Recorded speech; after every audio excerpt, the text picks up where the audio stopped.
What if I told you that real intelligence isn't what most people think it is? Not IQ scores, not vocabulary, not degrees on the wall, not being the fastest to answer a question in a room full of people.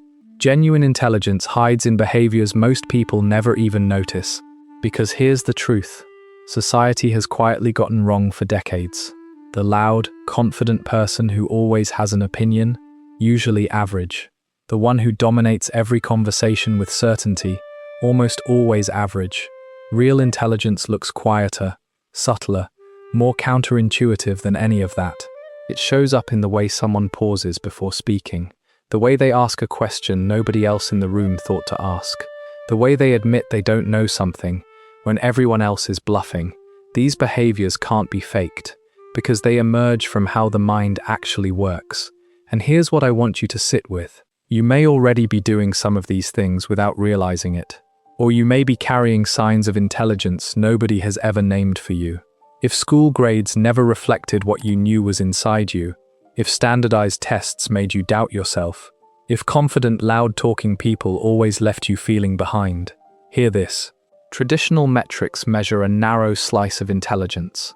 The traits I'm about to share are the ones that actually matter, the ones that shape lives, solve real problems, build wisdom over time. You may be more intelligent than you've ever given yourself credit for. Because modern psychology has moved beyond IQ, cognitive scientists now recognize intelligence as observable behaviors, documented, studied, and impossible to fake, because they can't exist without the underlying cognitive architecture that produces them. Let me walk you through all 12, because by the end, you'll know exactly which ones you carry. Sign 1. You ask questions other people don't think to ask.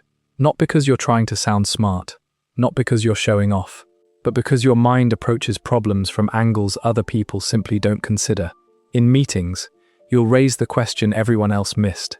In conversations, you'll ask something that shifts the entire direction of the discussion. In learning new things, you'll wonder about the layer beneath the layer. Where most people ask surface questions, the obvious ones, the expected ones, your mind reaches for something structural, something underneath, something that unlocks a deeper understanding. Psychology has a name for this.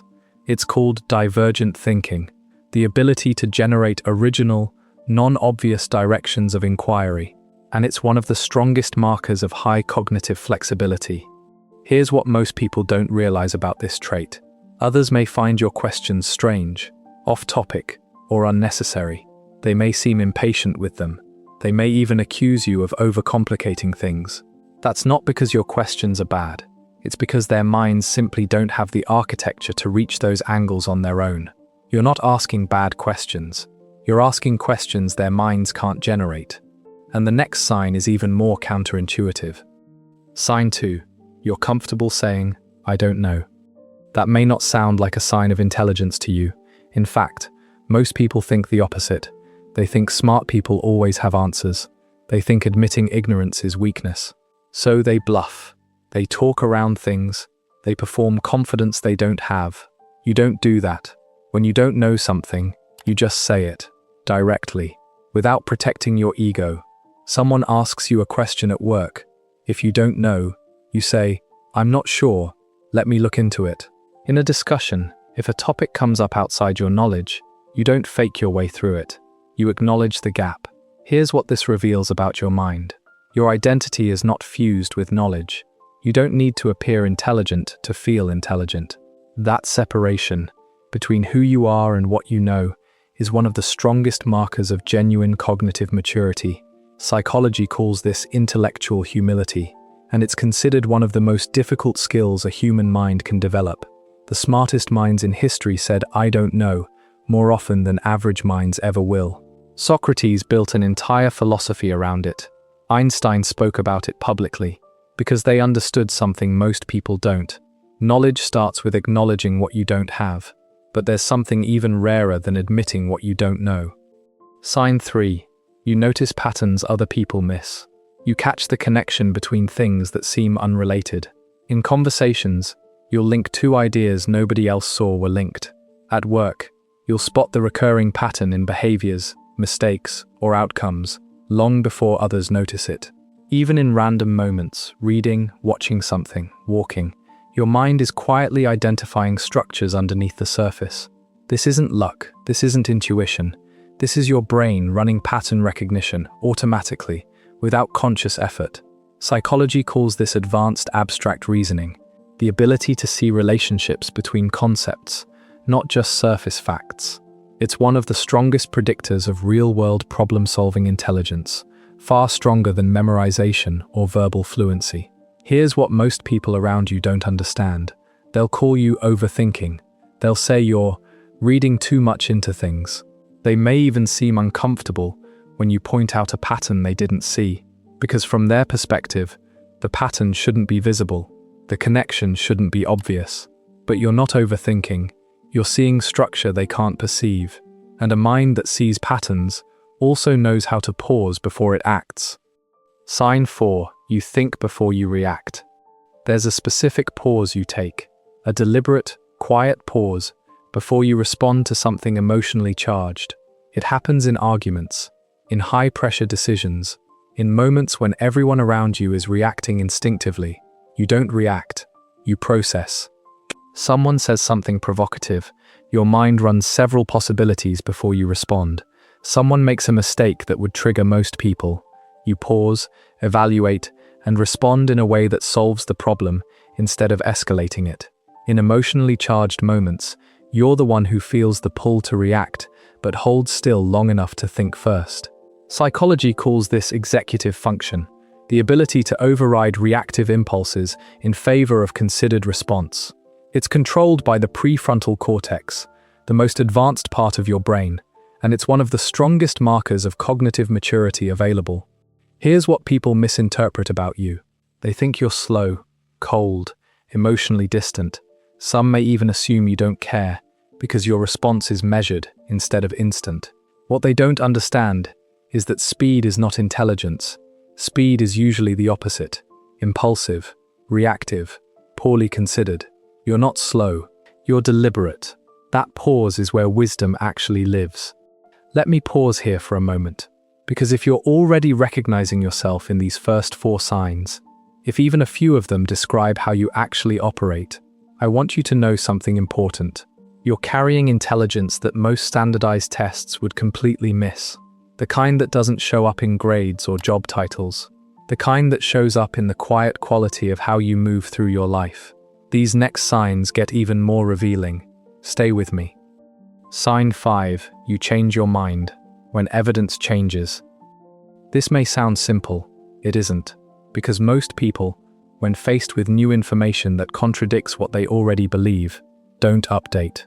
They defend, they dig in, they rationalize, they protect the belief, because the belief has fused with their identity. You don't do that. When someone shows you evidence that contradicts your view, something in you actually listens. Not to be polite, not to appear open-minded, but because part of you genuinely wants to know the truth more than you want to be right. If the evidence is strong enough, you update, even when it's inconvenient, even when it means admitting your previous view was wrong. Psychology calls this Bayesian reasoning, combined with intellectual humility, the ability to adjust your beliefs based on new information, and it's one of the rarest and most valuable cognitive skills that exists. Here's what people misjudge about you. They may call you wishy-washy. They may say you don't have strong convictions. Some may even lose respect for you when you change positions, because in their minds, changing your view means weakness. But that's backwards. The person who never changes their mind isn't strong. They're closed, and a closed mind can't grow.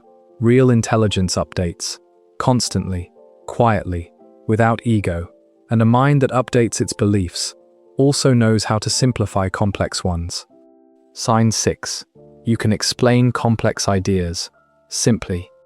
Give you a dense, complicated topic, and you can strip it down to something a child would understand, without dumbing it down, without losing the meaning, without oversimplifying to the point of inaccuracy. You just have this way of finding the core of an idea and expressing it cleanly. This is a much bigger skill than most people realize. There's a principle in physics called the Feynman technique. named after Richard Feynman, one of the greatest scientific minds of the 20th century. He said this: "If you can't explain something simply, you don't understand it well enough." That's not just a nice quote. That's how real understanding actually works. Most people confuse complexity with intelligence. They think using big words, complicated frameworks, and jargon makes them sound smart. It doesn't. It usually reveals that they don't understand what they're saying deeply enough to say it plainly. You do the opposite. You take complexity and translate it. That translation requires deep understanding. It requires you to have internalized the concept at every level. Only real intelligence can do that. The people around you may not always notice this skill, but teachers notice it. Leaders notice it.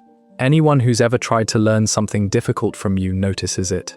You have the rare gift of making minds bigger without making them feel small, which brings us to something most people are actually afraid of. Sign 7. You enjoy being challenged. Most people don't. Most people find disagreement uncomfortable. They avoid conversations that might expose gaps in their thinking. They surround themselves with people who agree with them. They interpret challenge as attack. You don't. When someone pushes back on your ideas, something in you gets curious rather than defensive. You want to understand their reasoning. You want to see if your position holds up. You may even actively seek out people who think differently, because you know your thinking gets sharper when tested. Psychology calls this growth mindset combined with intellectual curiosity, the tendency to treat disagreement as opportunity, not threat. It's one of the strongest predictors of long-term cognitive development. Here's the strange thing though. People often misread this.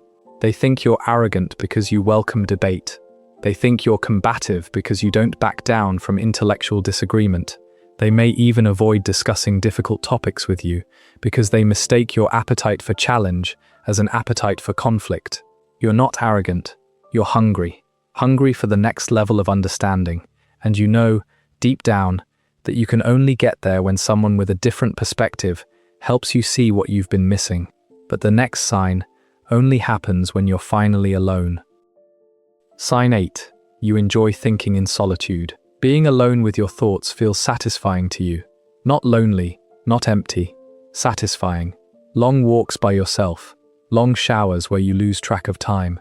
Driving without music. Staring out a window and completely disappearing into your own head. These aren't wasted moments for you. They're some of your most productive ones. Psychology has documented this. High cognitive load capacity combined with reflective thinking. Your inner world is rich enough, complex enough, and stimulating enough to sustain you without external input.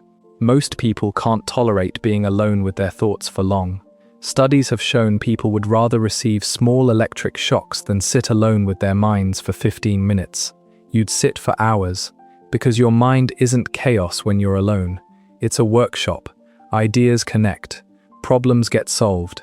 Understanding deepens. You come out of solitude clearer than when you went in. People may misunderstand this. They'll call you antisocial, distant. In your head, they may worry about how much time you spend alone. What they don't realize is that you're not isolated when you're by yourself. You're at work, doing the invisible cognitive labor most people can't do at all. Solitude isn't your escape. It's your natural environment. Let me pause here again, because by now, something should be becoming clear. These aren't 12 separate signs. They're 12 windows into the same underlying mind. A mind that questions, pauses, updates, notices, simplifies, welcomes challenge, and thinks deeply. One architecture, 12 expressions. And the next 4 signs may be the most important ones of all. Sign 9. You have a wide range of interests. Your curiosity doesn't stay caged in one field. You know things about psychology, history, science, art, philosophy, technology, often all at once. You'll read a book about neuroscience one week and dive into ancient philosophy the next. You know something about music theory, and something about economics, and something about how buildings are designed. To some people, this looks unfocused, scattered, uncommitted, but something very different is happening in your brain. Psychology calls this polymath cognition. Associative networks in your mind span multiple knowledge domains, which allows you to connect ideas across fields in ways specialists can't. The person who only studies one subject will always be limited by that subject's vocabulary. You have several vocabularies to draw from at once. That's why some of your best ideas seem to come out of nowhere. They don't come out of nowhere. They come from your brain quietly connecting something you read about biology, to something you noticed about human behavior, to something you learned about design. 3 fields, 1 insight, invisible to anyone stuck in a single lane. People may call you a jack of all trades. That phrase was originally longer, by the way. The full version was, a jack of all trades is a master of none, but oftentimes better than a master of one. Your breadth isn't shallowness. It's a mind that refuses to stop expanding. But intelligence isn't only intellectual. There's an emotional layer too. Sign 10. You pick up on other people's emotions easily. You feel what others feel, often before they've expressed it, and sometimes before they even know it themselves. Tension in a room registers in your body. Hidden sadness behind a smile lands in you before anyone speaks. You catch the shift in someone's voice, the pause that shouldn't have been there, the micro-expression that flickered across their face for half a second. Most people miss all of this. You don't. Psychology has terms for this: mirror neuron activity, emotional attunement, high perceptual sensitivity. Some minds are calibrated to process emotional information at higher resolution than others. Yours is one of them. And this isn't a soft skill. This is a form of high bandwidth intelligence. Because reading people accurately is one of the most complex cognitive tasks the human brain can perform. It requires integrating tone, expression, body language, context, history, and subtext all simultaneously, in real time. Most brains can't. Yours does it without effort. People may call you too sensitive. They may say you read too much into things. What they don't understand is that you're not oversensitive at all. You're just processing information they can't perceive. And a mind that reads others accurately can also laugh at itself. Sign 11. You can laugh at yourself. You don't take yourself too seriously. When you make a mistake, you can see the absurdity in it. When someone points out something ridiculous you did, you can enjoy it instead of getting defensive. You're able to see yourself as one small character in a much larger, often ridiculous, story of being human. This is actually a rare psychological trait. Most people can't laugh at themselves because their identity is too fragile. Every joke feels like an attack. Every mistake feels like an indictment. They protect their self-image with the intensity of someone protecting something rare and irreplaceable, because to them, that's exactly what it is. You don't operate that way. You have what psychology calls a secure sense of self, combined with self-transcendent cognition, the ability to observe yourself from outside yourself, without shame, without over-identification, to see your own behavior objectively enough, to find the humor in it. People sometimes confuse self-deprecation with low self-esteem. They think you laugh at yourself because you don't value yourself. It's actually the opposite. You laugh at yourself because you see yourself clearly, and that clarity is only possible when your ego is stable enough to allow it. Most people never reach that stability. You have, and that clarity leads directly to the most powerful sign of all. Sign 12. You're aware of your own blind spots. This one is the peak, because everything we've talked about, every previous sign, builds toward this one final capacity. You know what you don't see about yourself. You actively acknowledge that your perspective is limited. You ask for feedback and actually listen to it. You admit your biases. You catch your own errors before rushing to defend them. You know that your view of yourself is incomplete, and instead of pretending otherwise, you work with that knowledge. Psychology calls this metacognition, thinking about your own thinking, the ability to observe your own mind from a slight distance and notice its patterns, its biases, its blind spots. It's the rarest cognitive skill that exists, because it requires you to sacrifice something most people won't sacrifice. The illusion that you see yourself clearly. It requires you to accept that no matter how self-aware you become, there will always be things you can't see. It requires you to remain permanently, gracefully uncertain about the most important subject of all, yourself. Most people never reach this level, not because they can't, because they're not willing to give up ego, comfort, and certainty long enough to develop it. But you have. And here's the truth about this sign that most people miss. You cannot fake this one, because faking self-awareness would itself be a blind spot. The person pretending to have it always reveals themselves eventually. The person who actually has it can be recognized by one thing. They never claim to have it. They just quietly demonstrate it, over and over, in how they move through their life. Let me bring everything together for you. These aren't 12 separate signs. They're 12 windows into a specific kind of mind. A mind that pauses, questions, updates, notices, simplifies, welcomes challenge, enjoys solitude, explores widely, feels deeply, laughs at itself, and, above all, knows what it doesn't know about itself. Think about how society got this wrong. They measured intelligence with tests that mostly reward speed and memorization. They celebrated the loud, confident person who always had an answer. They rewarded certainty over accuracy. They treated changing your mind as weakness. They mistook noise for insight. And the quiet, questioning, curious, self-aware minds, the ones that actually shape ideas, solve real problems, and grow throughout their entire lives, got overlooked for decades.